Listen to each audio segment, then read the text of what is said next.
Welcome to Mountaineer Football Tonight, the weekly coaches show for Kings Mountain High School, brought to you by KMHS Sports and the Kings Mountain Touchdown Club.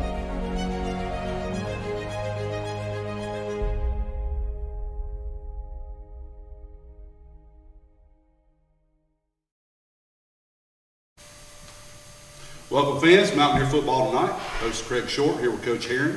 We're going to go to a quick message from our sponsors. Then we'll go into a highlight video from last week's game against Cox Mill and be back to talk to Coach about the win over the Chargers. Be back in just a minute.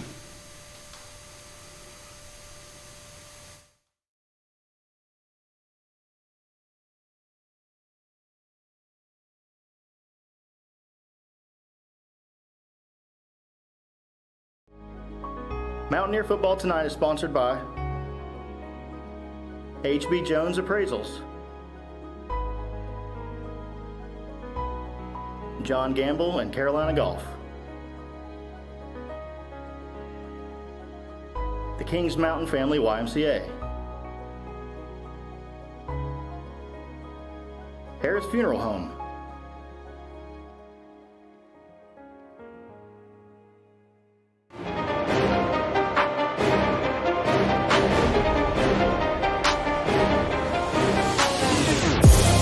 Welcome to Mountaineer Football Tonight, the weekly coaches show for Kings Mountain High School, brought to you by KMHS Sports and the Kings Mountain Touchdown Club.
Mountaineer Football Tonight is sponsored by HB Jones Appraisals, John Gamble and Carolina Golf, the Kings Mountain Family YMCA, Harris Funeral Home,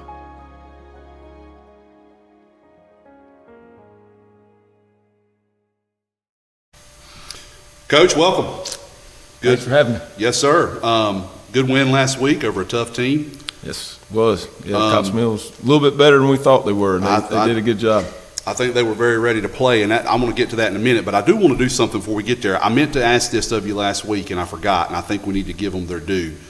Before we get into the Cox Mill game, let's talk just a little bit about your JV team. Yeah. Because we didn't get to talk about them last week, and that was my fault. I didn't ask. Tell me, they've already got 2 games under their belt. Yep. Had a tough fought battle against Shelby. Then they played Cox Mill last week. Give us a little bit of scouting report or a breakdown of your JV squad. Well, they're doing a really good job. You know, it's been kind of tough when you come into this situation with figuring out coaching staff, where people go and that kind of thing. But I think we've got it kind of settled now where we have our own JV coaching staff, and they're taking the guys, Coach Clark and Coach Williams, and they're really kind of leading the whole thing, and so they're doing a really good job. We've got a really impressive running back in Savion. He's going to be something special to watch, and but you know, last week against Cox Mill, wide receiver Little John, he's outstanding, played outstanding last week, and so. You know, but there's places there we just got to get better at, and I think there's some defensive players out there that play really, really well. And but you know, we run a more complex scheme than what most people probably do in certain ways, and so there's a lot that's got to be coached. Yeah. But they're doing a great job. They're playing hard, and they're practicing, getting their work in, and we're starting to use them a little bit on with the varsity. We'll bring them up and use them kind of as a scout team. Done that at other places I've been, and it really helps them. It makes them stronger, and they realize that they can play against tougher competition. Right. And so I'm excited about where they are. Because you've made connections at the middle school too, correct? Yes. Oh yeah. You guys Coach are working with Calvin, that staff because that's yeah. important. Yeah, and they asked about being able to use the field and that kind of stuff. They come over and use our fields and our sled, and it's good to be able to walk out the back of the building when I'm not on the field with us, and be able to Sure. walk down, shake hands, and Absolutely. and just watch them practice a little bit. I watched them a little bit today. They practiced in the rain. I was impressed with that. That's so, right.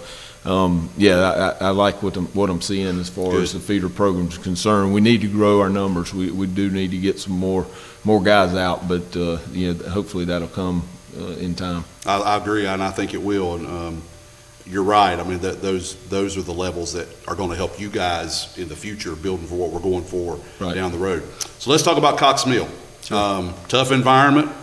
It was hot. There was no wind blowing.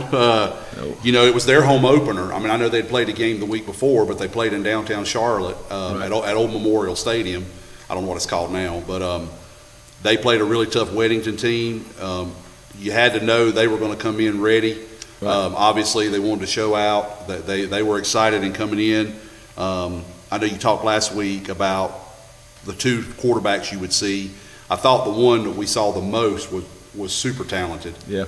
He made some plays. And it looked to me that, and you please correct me, but it looked to me like we were having a little bit of a tough time finding a rhythm. And I think that had to do with a lot of things. The heat, the environment, those kinds of things. So I'm going to get you to give you takeaways about the game in a minute, but just give me some early thoughts about the game last week. Well, like you were saying, it was tough. We got there, and of course, there's no locker room. We didn't really know where to go. So I'm one of those organizational guys. We have an itinerary for every game, and it's down to the minute. So I mean, it's not like, hey, in 5 minutes we'll be doing this, and in 5 more minutes. It's down to the minute, and so when things kind of get off kilter a little bit, it kind of throws guys off, and then your coaches kind of don't know where they're supposed to be and what they're supposed to be doing, and we had to adjust some things because of the heat and not being in not being inside for getting dressed and doing things like that. So it was a little bit chaotic to a sense, and but once we got on the field, it started to calm down a little bit, and when the sun went down, you could tell our players felt a little bit better. And but we played well. There's a coach at Cox Mill who Coach Carroll and I have known for a long time. He used to coach in Chester, and when we got there, he had told Coach Carroll we got better this week. He really thought his team had done some things at practice that made them a little more competitive, and they showed it. They came out and played well, and that's one of the things when you move up in the rankings, which I don't have Put a lot any of stock in. I don't put any stock in any of those rankings. But when you move up and teams start playing you, it puts a bullseye on your back. And so I felt like they wanted to give us their best game, and they did a good job. They played hard, and that's why I was really proud of our guys. They stuck it in, and like you're saying, we really didn't get into a rhythm. But once we got moving, and JoJo carried the ball hard, and it was tough fault yardage, and he did great, and Zolo made plays when he needed to, and so it turned out to be really good. Defense played strong, got us that first touchdown, and those kind of things are big in games like that. Yeah, I agree, and you spoke to a couple things I'll echo. I thought Josiah, excuse me, there were several times he got extra yards. Right. I mean, they met him at in the hole or right there. Not at the mesh point, but right where he was, and he got extra yards.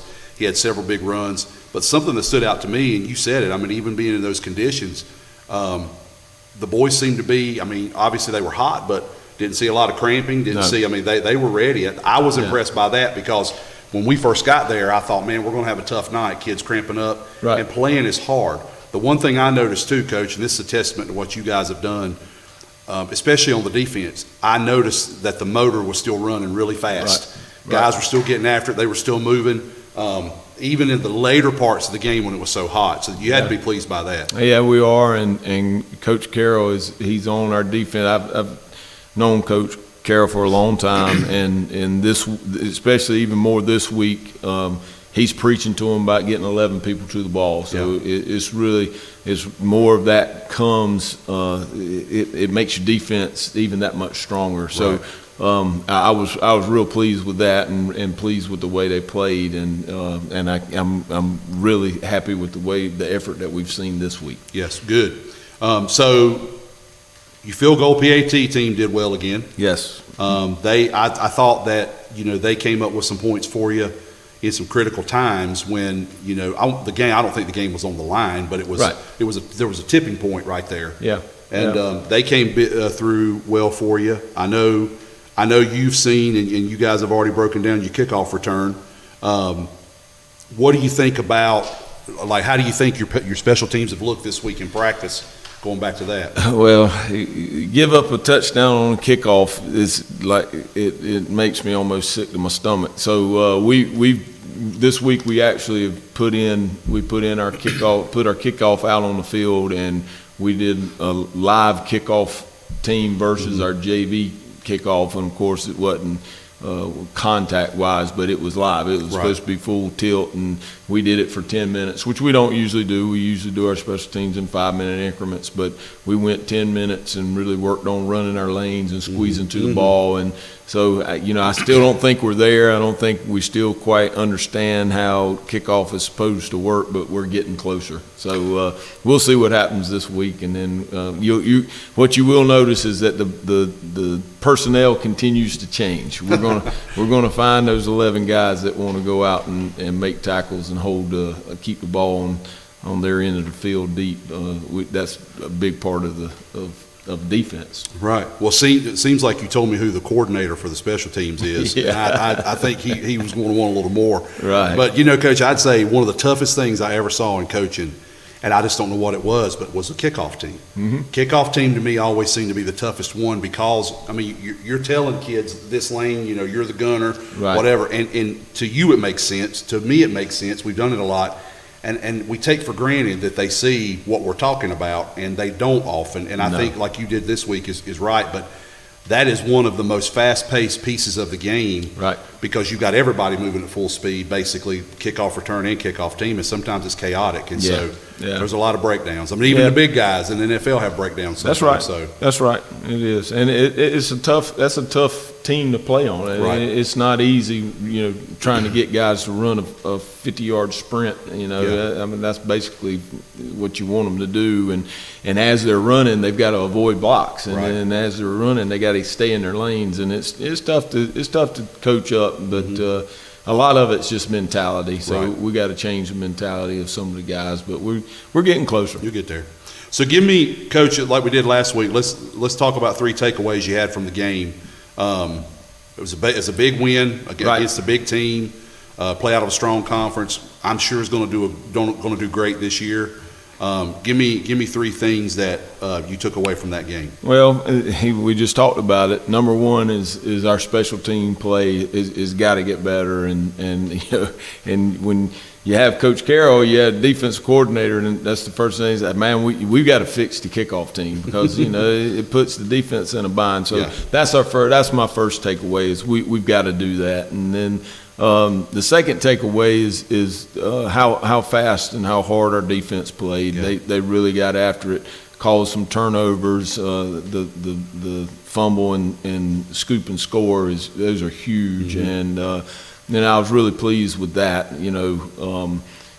At the same time, we got to make sure that our attitude is correct. Right. We've got some guys that hadn't quite figured out that there's more to the game than just physical part, and we're working on that. That's what we did today. And then the last takeaway was, I think the last takeaway for me, of course, I thought our offense did really, really well, but I was really pleased with right there towards in the fourth quarter, we put TJ in at quarterback, and he went 4 for 4 and threw a touchdown pass, and that's a huge takeaway for sophomore to step in and do that. He looked really good. So we've got a lot of good things going on. I agree. That's the key. I really like how they broke the one run on us and the guy got loose and okay, good, but we settled down. I mean, that's right. If you think about the game as a whole. I know I heard some fans when we were going out talking about, hey, we're glad we won, but that, we didn't play our best tonight. Well, I mean, you could probably say that every week. That's every week. Nobody will ever play a perfect correct. game. Not in this game. And I'm not saying I agree or disagree. What I'm getting at is if you really look at it, we technically gave up 1 score. That's right. I mean, defensively we gave up 1 score, but we scored on defense, so I'd call it a wash. Yep. I mean, at the same time, and that's. I laugh because I know Coach Carroll's mentality. He gets upset if he gives up a first down. Yeah. I mean, that's the way he's been for 40 years and coaching the game. And so when we got done, he made the same comment we used to make at other places we've coached. He's like, if we win that game by a pretty good margin, we feel like we got beat. You come back and you're all mad because things didn't go exactly the way you wanted to, but man. Really, I mean, the defense gave up 1 touchdown. I mean, that's pretty good night. So any other time, you're going to be really excited about that. Yeah. But it's like we talked about last week, though, Coach. I appreciate, as a former coach, as a parent, as a fan, I appreciate the standard. Yeah. Because if the guys that are working don't understand the standard and where it is and what they're shooting for, right, then there's nothing to work for. Right. And I appreciate that because they understand. Yeah, we gave up 1 score, played a pretty good game, but we could do better. We got to do better. We can do better. We will do better. That's right. And so that's the point I like about it. But overall, I mean, it was a win. I thought it was a good win against a quality team. You had guys step up. I didn't even say this when UNASH came in. I mean, I know he's used to playing linebacker, but he got forced in. Yes, sir. And went in and started basically playing both sides of the ball. Yep. And I thought he played really well and came through for you. And lo and behold, caught a touchdown pass there toward the end of the game. So. Yes, it did. And then that's what we need. That's what we've got to have. I would think if you probably talked to UNASH about what he would rather be doing, he'd rather be playing linebacker. But we brought him in the office, sat down and talked to him and said, man, we need an H-back. And he's the type of kid that said, Coach, I'll do whatever the team needs to win. So, he's a great kid. And then when Micah goes down, you don't even hesitate. Just say, hey, UNash, go, and he could play both sides, and he'll finish the game. He's going to give you everything he's got. Yeah. So, that's good stuff. It is, and I tell you, Coach, that's coming from a coaching standpoint, having depth helps. Yeah, yes, it does. It hurts to lose anybody. Right. But when you lose critical positions like a middle linebacker, a quarterback, a running back, a receiver, all of them hurt. But that one can be a tough one. And that's right. It's nice to know that we have a young man that can step right up and fill in and play well, and know that there's guys that are eager and that are unselfish. That's right. That want to do it for the best of the team. That's right. Yeah. And it's just a great lesson for a lot of people to see and hear. Right. I mean, and we've got several guys that's willing to do that. We have crossover players, which means they're an offensive player and a defensive player. They have a primary position on one side of the ball or the other, but they will help us on the other side when we need to. But right now, UNash is technically our only two-way starter. Yeah. I mean, for this week. Man, that's good. Until Micah gets back. Yeah.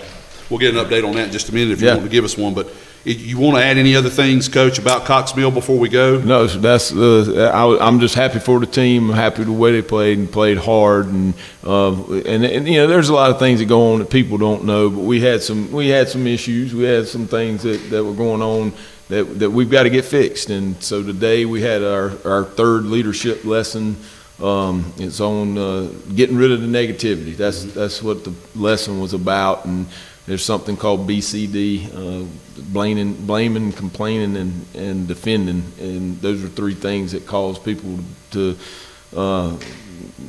not be successful. And so we're going to try to rid ourselves of that over the next couple of weeks. Good. And if that happens, you should see an even more change to the team, and hopefully it'll fix those issues we had last week. Well, even the standard is there. That's right. That is the standard. Right. I think they see that, you guys are here to win, you guys are here to prepare, but you're also concerned about the type of young men they are. Well, if we're not good in that respect, that's what holds teams back. Right. I mean, you can see a lot of good teams that have a lot of good athletes, and some that have good coaches, and they still can't produce, and it's because they're missing probably the most important thing, and that's having a culture that breeds winning. Right. And so it's more than just X's and O's. Football, everybody knows football. I mean, if today you go, I think there's a book called Football for Dummies or something like that. Man, anybody can coach football. Yeah. It's leading teams that is going to make a difference. That's what changes things. It is. I tell people all the time, that's why I love football. It is, in my opinion, it's the consummate team sport. Yep. But in my opinion, it teaches more life lessons than any other sport I've been affiliated with, and I've been affiliated with a lot. Right. And I'm not bragging about that. I'm just saying I think football's best, and that's why, like I told you off air, like Friday night, I got upset, when Curtis had the penalty called on him. But it's emotional. That's right. Even for people that are invested, and especially old fogies like me that were involved as a player and a coach, and you've got people playing, and then I've got people connected. It's an emotional game, yes. but it's a good emotion, and unless you've rarely been affiliated with it, it's really kind of hard to explain. But it's the best, and so that's why I'm glad that you guys are trying to encapsulate that, and yes, harness that, but also teach them to use it in positive ways. That's right. Individually for the team. Yep. Yeah. Yep. That's exactly what we're trying to do. That's good. So, Coach, what we're going to do, we'll take a break real quick, and when we come back, we're going to talk about the big game this week with Burns. So, you guys hang on, and we'll be back in just a few minutes. Mountaineer Football Tonight is sponsored by HB Jones Appraisals, John Gamble and Carolina Golf, the Kings Mountain Family YMCA, Harris Funeral Home,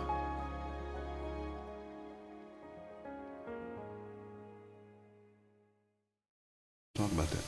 We're back. Welcome back. We're going to get right into the game this week. Coach, we've got the Burns Bulldogs up in the Lawndale-Fallston area. Have you ever been up there? I haven't. It's country. I'm going to go ahead and get you ready good. for that. I'm good with country. They'll be okay. They'll be ready. So it's a county rival. Kings Mountain has had some recent and I'd say sustained success there. I will say that, Burns has been really good. It's a Cleveland County team, of course. We know how good Cleveland County football is. Burns last year, after they lost to us, went on and won, I think, like 12 or 13 straight games. Yeah. So we know what we're going to face. I saw them in the Jamboree go against South Point. I know you've seen that. You've seen their game film. Talk about like what you've done, some of the things you've done to prepare for this week, going into this big game. Well, you have a lot of different ways to look at it, but the thing that bothers me the most is their quarterback. He's a heck of a player, and he makes things happen, and he can run the ball, he can throw the ball, but the thing is that they do a really good job of coaching. If you look at their scheme and watch what they do, the players are coached really well. So from a defensive standpoint, we've got to make sure that we're in the gaps that we belong in, and that we're taking on the pullers, because they're going to pull a lot. They're not really a zone type team. They're more of a gap scheme team. So they're going to block down and kick and trap and do things like that. And our DL are going to have to play really well. And it kind of takes you out of the mode that our players like to play, because they like to get upfield. They want to get upfield right now, and when you're playing gap scheme teams, you got to be disciplined. You got to control yourself. When you get a down block, you got to close, or else you're opening up seams and gaps Running everywhere. lanes, yeah. So we've got to get that. We've been working on that. We've got to make sure that our players understand that and they can play that. Our linebackers are going to have to do a good job filling, knowing where to fill. And, we got people, they're chasing the running back, and quarterback's going to keep it. So all of those things are things that bother you, to keep you up at night, because you got to make sure that all of them are covered. But then at the same time, you got to play coverage against the guy, because he can throw it, and they do a great job with the screen, and which could give us trouble and those kind of things. So they do a really good job offensively, and you can tell they're well coached. Our offensive line is probably the best we've seen out of the three teams so far, and so that kind of concerns me. Sure. We've got to play well, and then on the defensive side of the ball, we have to be able to put the ball where we need it, and there's opportunities there for us to run the ball and to throw the ball, but they do multiple things. You're going to see an odd front, just 3 down linemen, and then the next time it looks like an odd front 3 down linemen, but they're bringing somebody off the edge. And then when that happens, of course, the coverage changes, and so our quarterback's going to have to be smart. He's going to have to know where to throw it, and he's going to have to know who to read to keep it, and do things like that. So I think we've got a good plan. We just we've got to go out and execute it. On that line, Coach, are they running more of a? Do they run like a? Are they running like a 3-5, a 3-4? No, they're a 3-4. Yeah. They're more of a 3-4 type team, and then they do some different stuff in the secondary. Not a lot. They run like an overloaded type cover 3 look, and then they run some man coverage and that kind of stuff. So it just kind of you gotta watch what they're doing. You got to see what they're doing, so you can make sure that we're getting the ball where it needs to go. And Coach Bolton's done a great job with that and getting the quarterbacks prepared. Right. But they've got to go out and play. I was impressed at the Jamboree with their running back. And the one receiver that I saw. So I agree with you. When you're playing a gap control defense, we don't want to create running lanes. Right. We want to make sure we read. I'd always taught them that offensive lineman tells you what the play is going to be. That's read right. him and replace his feet or go down with him or whatever. Know what's coming at you.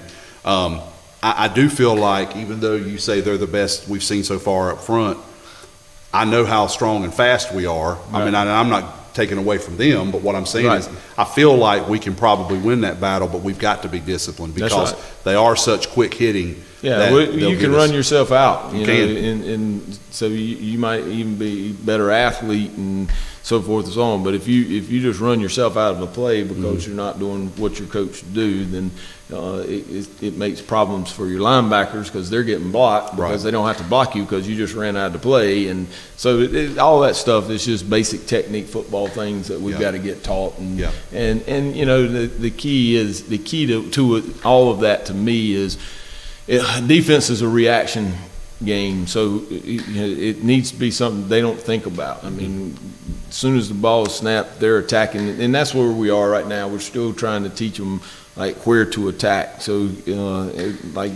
you'll see it over and over and over again. Our defensive end won't touch a tackle, and if the tackle's blocking down and defensive end doesn't touch him, then he's freeloading on the linebacker right now, and so you better make the play yourself because you just let the guy go block another guy. That kind of stuff is it just takes time, you know, and it's a whole process. I get it. Not only you got to teach, you got to get them to believe that that's exactly what they're supposed to do, and then you got to coach them on how to do it. So there's a lot more to it than just saying, "Hey, let's go try."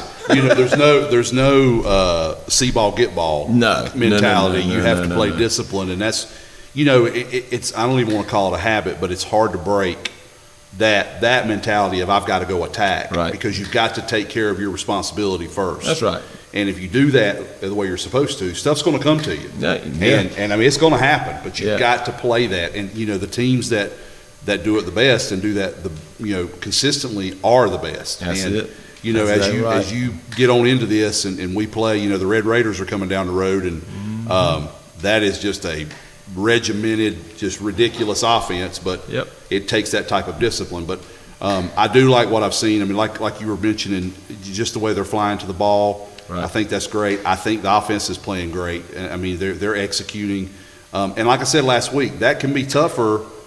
Yeah, you've been with these guys, some of them since the spring. But by and large, you're installing all this stuff just in the summertime. And so for them to pick it up and to be where they are, I think you have to be pretty pleased with what they're doing. Definitely. And here's the thing. This is what I've got to keep reminding people of is these guys deserve every pat on the back they get. We don't usually, in summertime, I don't usually do 5 days a week, 3 hour a day workouts. But that's what we did all summer long. Every day we got a chance. We did it all. We lifted, we conditioned, we practiced. It was 3 hours a day, 5 days a week. And so these guys have really put in the time and the effort that we need to be better. But we got to keep doing that. It's got to keep coming. Well, I can tell you just from the outside looking in, as a parent and a fan, a former coach here, there's a hunger here. Yes. And prior to even you guys being named, you know, there's a hunger, and there's a lot of people that want things for those young men, and they want those young men and the coaches. I'll say it selfishly, they want them to be able to achieve those things so we can celebrate with you, because we're behind you.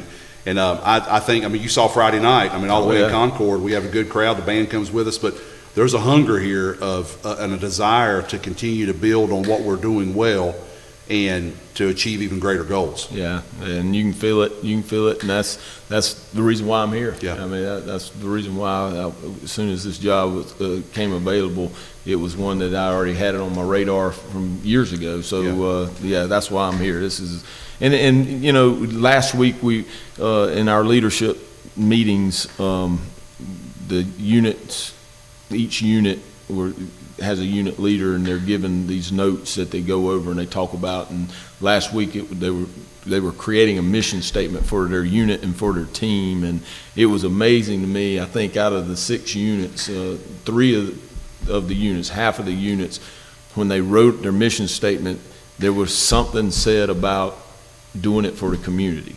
And I told them today in our leadership meeting, I said, man, that's just, to me, that's incredible. You know, it was all about inspiring and doing things for the community, and that's incredible. When you think about a teenage guy, I mean, that they're thinking like that. They're thinking about football and accolades and getting, you know, something for themselves. they're thinking about the whole community, which is pretty That's awesome. amazing. It is. Yeah. So, Coach, before we go to the players of the week, just a real quick, what we have any kind of updates injury-wise, or what are we looking at this week? Well, Teddy is still he's still nursing the elbow a little bit. We've got a brace coming in. Hopefully it'll be. We thought it was going to be here Monday, but we heard today that it'll be here tomorrow. And so we're going to see where we are with him. Right. And if he can't go, we don't feel comfortable with him going, then it would be good to be able to get through this game without him. And you then got the bye week we next got the week. bye week Yeah. next week, and then. But if he can go, he wants to go. Sure he wants does. to play. Sure he does. And he's been to practice every day, even though he knew he couldn't. He couldn't do a whole lot. He came to practice every day in shoulder pad and helmet, and he was ready to go. And so, if that opportunity presents itself, we're going to give him a shot on Friday. But Michael Ward, he banged up his ankle a little bit, so we know we'll be without him for this week, and. Hopefully the bye week will give him time to heal and get him back in a couple of weeks. We had a couple of guys get banged up a little bit at practice, but nothing serious. Sure. They'll be okay. We'll have to just bandage them up Sure. and send them on. So you feel pretty good health-wise going into the game? Yeah. And this, we don't want anything to happen ever. But especially, if we can get through Friday night and then get to the bye week and get everybody back healthy, and then get into conference play, it'd be great. Have you ever had a bye week that early? Yes, yeah. And Are you happy it's that early? Yeah, I mean, a bye weeks. A lot of people don't like bye week. Coaches don't like bye weeks. They like to get into that routine and go. But me, I like the bye week. I like the bye week during Labor Day week.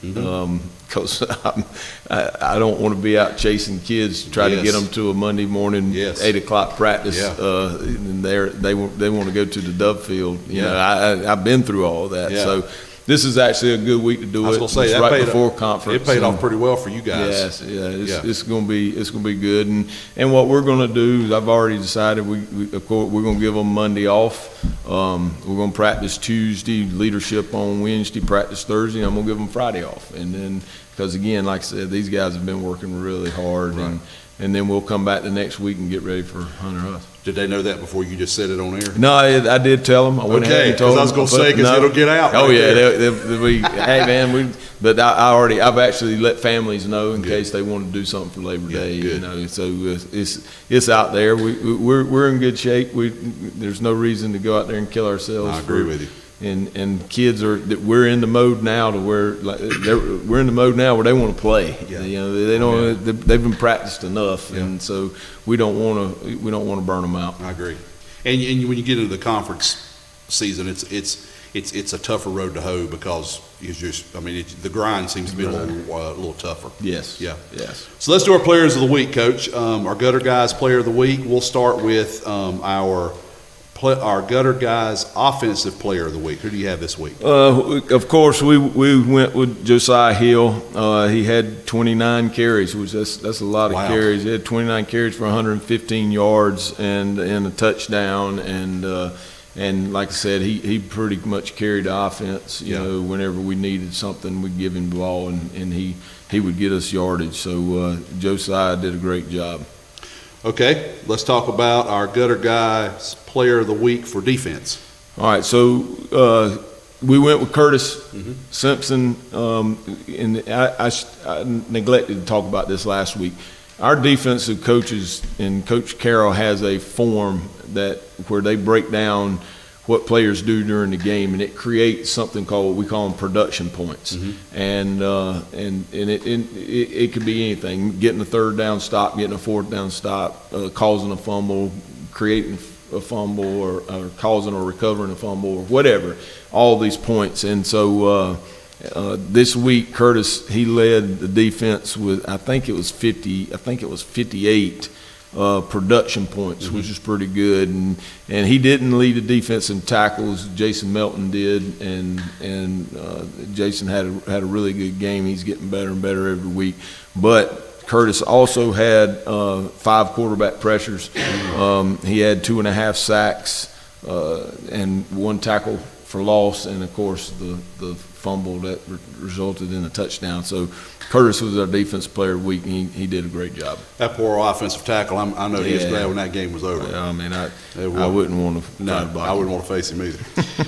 And finally, Coach, our Gutter Guys Player of the Week for special teams. We went back to Max. Max, he was 4 for 4 on PATs. He had 3 for 3 on field goals, and his longest was 38. How about that? So that's pretty good. And like I keep saying, hey man, he's leading the team scoring. So you know, it's that's 13 points, and he did a great job. You know, there was at one point we were out and we were in a pretty long 4th down situation. He came up to me and said, "Coach, we're gonna kick it," and I was like, yeah, might be a little bit far. He said, oh, it's only 44 yards. And now I kind of wish I would have let him get taken a shot at it. But he does a great job. He's kicked a lot of good ones, and I'm glad he's got that confidence because he can kick the ball. Yeah. And it's building as we go. That's the thing about it, and I like the fact that he's wanting to do it. I will tell you something, Coach, you might find funny. I taught my oldest daughter, Molly, played softball for me almost her whole life, all the way through here when I was coach here. And I used to always teach her and all the girls here that played softball for me, don't look at stats. Right. You know, I don't want you watching stats. I don't want you chasing stats. I don't want you doing anything. So my other children have heard that as well. And even though there aren't a ton of stats that are kept, you know, for certain things, I mean, you have tackles and that kind of thing. So I'm sitting in church on Sunday. Lord, please forgive me for this. I'm sitting in church on Sunday, and I get a text from my son. And he shows me that our kicking game is one of the best in the nation according to Max Preps. That's right. And so the first thing I wanted to send back is, why are you sending me this while church is going on, number one? And number two, why are we watching stats? But I am happy that you know, that we are getting that, and that's a big deal because, you know, I have also seen and been a part of staffs that do not give special teams their due, and they don't focus enough on the importance of special teams. Yeah. And I've also been on teams, Coach, where there is no kicker or punter, and you're lining everybody up just trying to find somebody. So to be able to have somebody that can snap the ball, hold the ball, kick the ball, punt the ball is a blessing. Yeah, and Max, you know, I don't know if everybody knows this, but he's a 2-sport athlete, so he runs cross country also. And at the beginning of the year, he had come to me and said that he decided that he wasn't going to play football, and that kind of that hurt me. That put me in a bad place because I didn't know who our kicker would be, and kicking has always been important to me, and having a good kicker has always been. I'm telling you, when you walk out on the field, you've got a kicker that can boom the ball. It changes the mentality of the other team. They can say, man, they've got good athletes. And so I was happy when Max decided to come back and kick for us, and he's doing a great job. Sure. Well, I'll say real quick, as a defensive coach, if you know you've got a kicker that can pin them deep, that makes your life a whole lot easier. I've told this story 100 times, and I hope I hadn't told it. But when I was at South Point, and B.T. Potter, who kicks for the Pittsburgh Steelers now, he kicked for Clemson for 4 years. When BT was our kicker, and we had a bunch of good players on defense. I mean, we had Eli Adams played for Virginia Tech and so forth. So we had some good defensive players. People would ask me, and media would ask me, Coach, who do you think is your best defense? Who would you consider your best defensive player? And I'd say BT Potter. And they would have this puzzled look on their face and go, wait a minute, who are you talking about? It's our kicker. I mean, because every time we kick the ball, every time we kick off, we know their offense has got to go 80 to score. Yes. And that is it's a huge advantage. Yeah, man, it's a huge. That's exactly right. A huge advantage. So I'm big in the kicking game, and as soon as we can, we'll start working on some younger kickers and doing the things that we used to do where I came from before to make sure we have kickers in the future. Man, I love having kickers. Yes, and there's a lot of coaches. I say that because there's a lot of coaches that football coaches, they can't stand kickers. I don't understand that. I agree with you. They're a huge part of the team, and we're always going to be looking for the best kickers we can get. I don't blame you, and I'll tell you, coming from a father who has had 2 long snappers, you know. When Cooper, my oldest son, by the way, Potter is my daughter-in-law's cousin, by the way. Small world, how about that? Yes. But I His know mom's from this area. Yes, his mom is yes, from that's this how. area. So that's how. But I was going to say, I know just like there were times when Cooper was going on recruiting trips, and I mean, we were meeting college coaches that didn't really even know a lot about long snapping or kicking in general, and I'm thinking, how are these guys on this level and they don't know this any more than this about special teams? That's right. So you can appreciate it when you're doing it on this level because it makes a huge difference. Yeah, it gives you an advantage. I mean, Yeah. the kicking game is part of the game. So I learned that from Coach Wallace at Northwestern. He was a huge special teams guy, and I mean, you got to be good at it. If Yeah. you don't, it can get you beat. It will. It will. So one final thing, Coach, before we turn you loose, we'd like to do the segment about asking the coach, and I got a couple of questions for you. Okay. One, I've always heard, this is not really a question, it's more of a statement. Well, the question will be your thoughts on it, but I've heard before, I heard a lot of coaches say, they feel like the first 4 plays of a game, and then the first 4 plays before the half are very important, because it can set the tone of the game, Right. and then it can set the tone like going into halftime, basically, whether you're on offense or defense. It's really a 2-part question. Have you ever heard that statement before, and what do you think about that? What are your thoughts on that? Yeah, I've heard it before. My big thing is I'm more concerned about the way that you finish. So if you get to halftime and it's right before halftime, to me, I want to make sure that we keep them from scoring, or that we at least get an opportunity to try to score. It's all a momentum thing. Right. You just don't want to give up momentum, but the first 4 plays, I don't really put a whole lot into Yeah. it. It's because a lot of that could be caused by the adrenaline in the first 4 games. I've been in games the first 4 games we're playing against a team we're supposed to beat the dog out of, and in those first 4 plays they're just bringing it. Yes. And it's because they're jacked up. They Right. want to win a game they probably shouldn't win, but after you get into it, the It talent settles. It settles. it takes Yeah. over. So, but yeah, I don't put a whole lot into it, but I do like to. I'm conscientious about how we finish a half or how we even start a second half. We don't want to come out slow. Those are the 2 big points that I always focus on.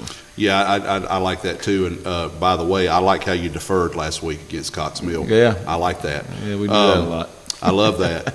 So we've kind of talked about this one a little bit, but I want you to narrow it down to one. So we've talked about you've worked with the middle school. Obviously, you've talked to the elite and the other, and like the folks at the hole where we had the black gold scrimmage practice. You're working with the JV, of course.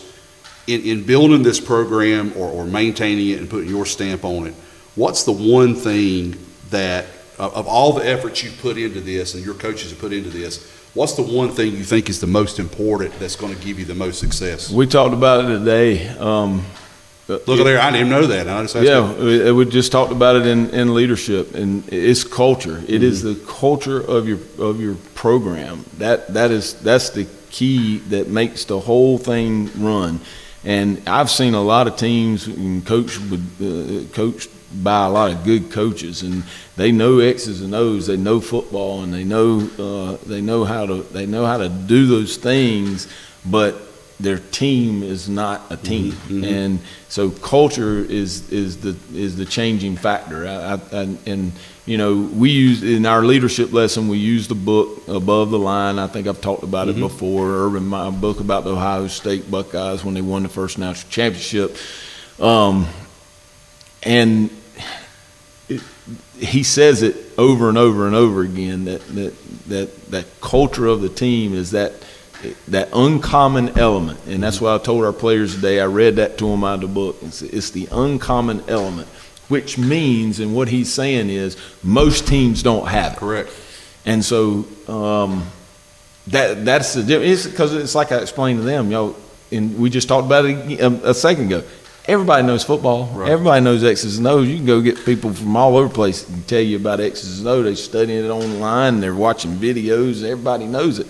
But what they don't know is how a team becomes a team. Right.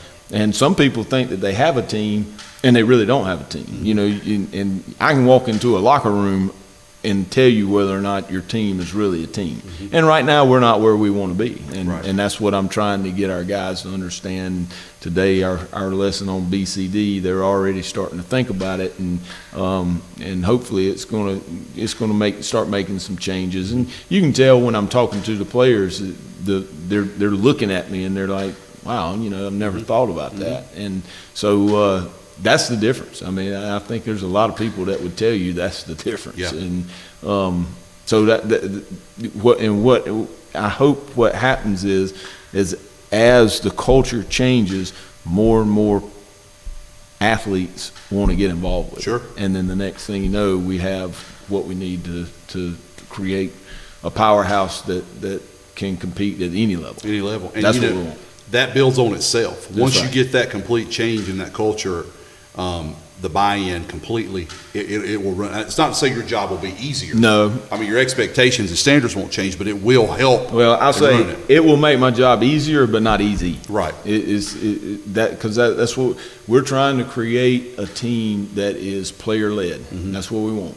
And when you get to that point, the players hold each other accountable. Yes. And then when they hold each other accountable, then you don't, as a coach, you don't have to waste and spend your time barking at a kid or trying to get a kid to do something that he doesn't really want to do, and they do it themselves. Right. And the next thing you know, they're not doing it because somebody's telling me to do it. They're doing it because they want to do it. Yes. I can't let that guy down. Yes. So that's where we're headed. That's the plan. And again, today was a great day in leadership. So we're going to keep plugging at it. Good. Well, Coach, we're going to turn you loose. I know you got to go home and see your family and get ready for the Bulldogs this week. Got the big JV game tomorrow night and the varsity game on Friday. Coach's first trip to Lawndale Falston. Yes, sir. I told him he's ready for that for the country, but we wish you great luck. We'll be there supporting you and broadcasting, and the fans will pack it out again. It'll be a good game. Sounds great. That sounds great. Just give us all the support you can. We will. Coach, appreciate you very much. Thank you all. Good luck this week. Yes, sir. Fans, we'll be right back after a break. Mountaineer Football Tonight is sponsored by HB Jones Appraisals, John Gamble and Carolina Golf, the Kings Mountain Family YMCA, Harris Funeral Home,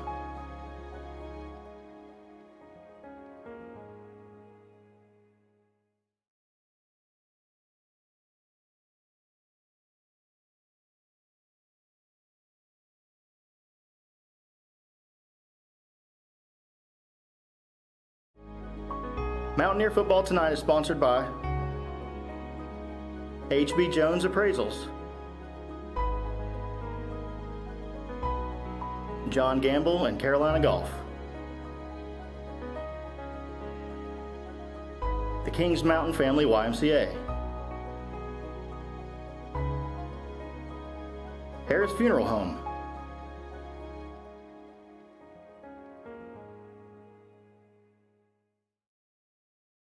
Thanks for staying with us. Appreciate Coach Herron's time this week again, talking about the big win last week against Cox Mill and the upcoming game against the Burns Bulldogs.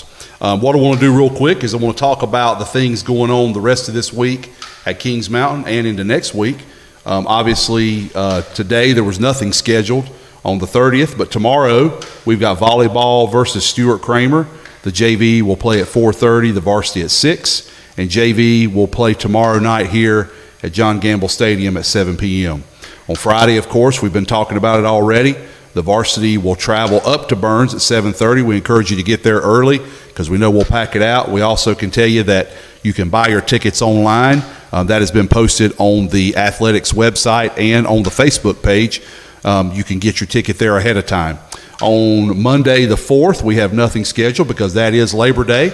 So make sure you enjoy that this weekend with your family. And then on Tuesday the 5th, volleyball will be at Ashbrook at 4:30. So those are the events coming up the rest of this week and next week. Also, like we always do, we want to encourage you to like and subscribe to the athletics page and to our channel. This is how we get to be able to show you things like we've talked with Coach Herron and having our games broadcast. We really appreciate your support there, so make sure you like and subscribe to our YouTube channel. We also like to put a plug in each week because they're so wonderful to our Touchdown Club and for all they do. They make all this possible. And folks like you who are members and who are thinking about being members, we want you to join. You can look online or on the Facebook page at kmtouchdownclub.com, and you can sign up there, or you can speak to one of us, Coach Bridges here at the school, and we can give you information, and we encourage you to join because, as I said last week, and I'll continue to say it, they support all things Mountaineer, athletics, academics, and beyond. And finally, I want to give a shout out to Drew over behind the monitor like he always does, setting up. Thank you, Jeff Johnson, for getting our highlight film ready and getting it going in your busy schedule working for First Baptist. We know that's a challenging thing to do, to take time out to do it, and we thank you for that. And finally, folks, we want you to come to the game. Obviously, yes, we're going to stream it on Friday. We enjoy doing that. Lamont, myself, and Drew, among others. Jeff will be on the sideline. Our cameramen and women will be helping us as well. But we want you to be in the stands because it's important to those young men and those coaches to hear and feel that support, and then go home afterwards and watch the game, and watch it over the weekend, Labor Day weekend, around all the good college football that's coming on. I meant to ask Coach who he was pulling for this week, Carolina or the real Carolina, since he's up here in North Carolina now. So hope you have a great week. Hope you can come and support the Mountaineers tomorrow with volleyball, and then our JV football, and then varsity on Friday. Have a wonderful and blessed rest of your week and wonderful Labor Day weekend. Thank you for watching. Have a good night. Mountaineer Football Tonight is sponsored by HB Jones Appraisals, John Gamble and Carolina Golf, the Kings Mountain Family YMCA, Harris Funeral Home,